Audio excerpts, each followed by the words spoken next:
the Assistant Inspector General of Police representing the IG, representatives of other security agencies, other members of ICSES,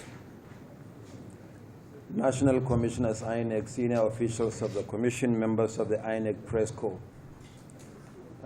Let me start by providing a little bit of clarification. As you can see, not many national commissioners are here. They are actually out in the field. Each commissioner supervises 3 states. So as supervising national commissioners, they are all out, the other commissioners in the various states under their supervision. Those who are here have either gone for the supervision and are back, or immediately after this meeting, they will embark on the supervision.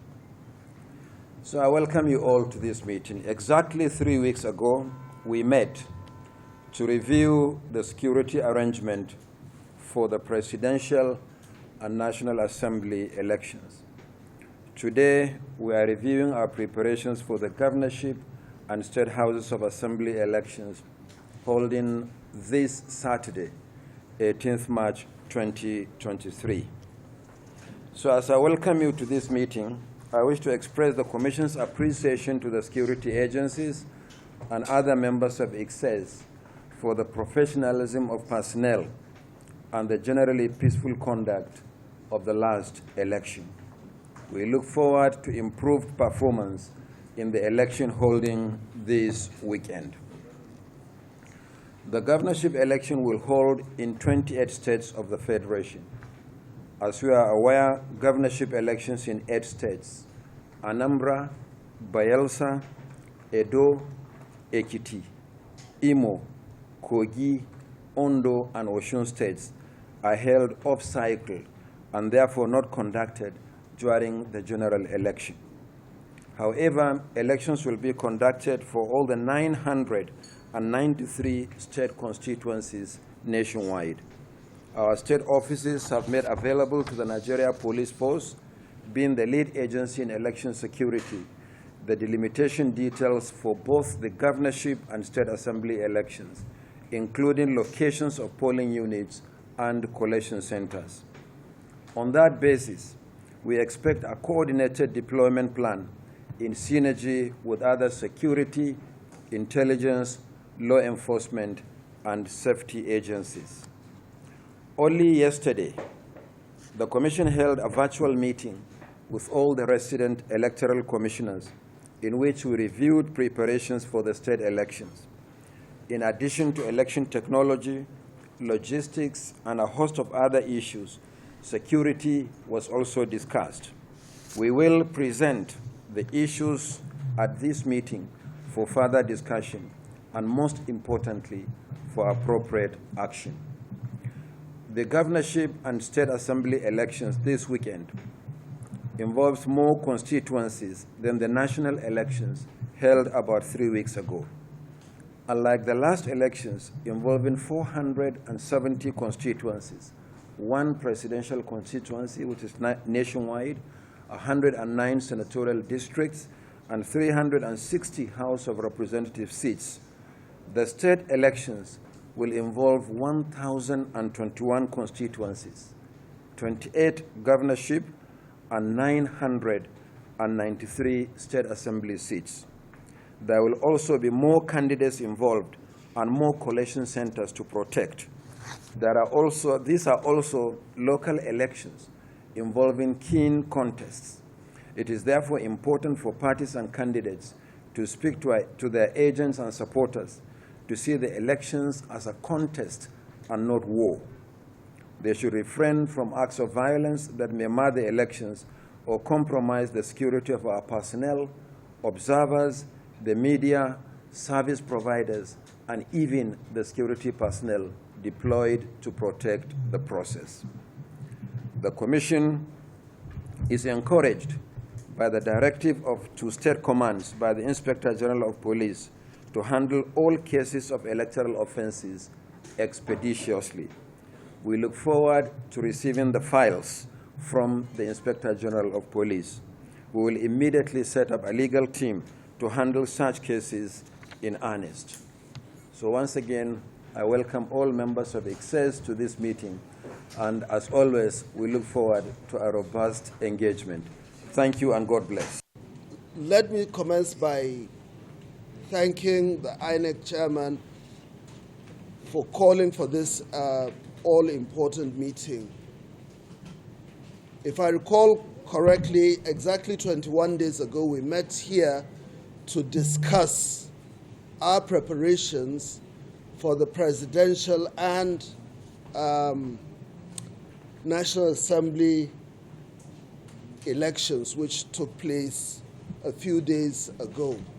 Now, these elections were conducted with a considerable level of success in terms of security, in terms of coalition, and other matters. I want to echo what the INEC chairman has just said by way of commending the security agencies, intelligence organizations in the process that we just witnessed. Of course, the elections we're going into on Saturday are going to be much more complicated. Contextually, they're going to be different. But first of all, we're going to have 1,021 constituencies, meaning we're going to have more people interested, more people voting, more collation centers, and obviously the dynamics will be much more different than the elections that were just concluded. While commending the efforts of the various political parties and the individuals that participated in the last election, especially those of them that called for peace, for calm, I want to also urge the same individuals, especially at the state level, to demonstrate the same level of maturity, the same level of discipline by calling their supporters to conduct themselves in a manner that is congruent with the expectations of the larger Nigerian society. Of course, there are channels for laying complaints and for addressing these complaints. For the security agencies, I know a lot has been done. I've been talking with the Chief of Defense Staff. I've been talking with the Inspector General of Police, who is the head of the lead agency in the process of elections. So far, so good. We do not envisage anything that's going to be terrible or apocalyptic in terms of the next few days. But that does not mean that we should all do away with our state of readiness. We must comply with the rules. We must also allow everyone, I've said this so many times, to exercise their fundamental rights as citizens of this country. What we do not want to happen is for anybody to preempt and to take the law into his or her own hands. I want to be very, very clear on this. We're going to give the maximum support to all entities involved in this process. And we're also calling on the political bigwigs, the gladiators, to call their lieutenants to order. Anybody who is itching to undermine this process should please think again. It is not in his own interest. It is not in the interest of the nation as well.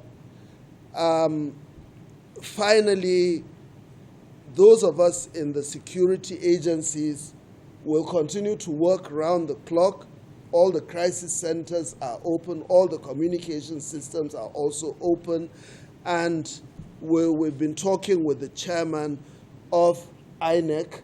If there's anything that needs to be done, anything that needs to be added, my office is always open, ready, and available to give that support. Once again, I want to thank each and every one of you, and I hope that Saturday will be a day that will come and go without any incident. I thank you all.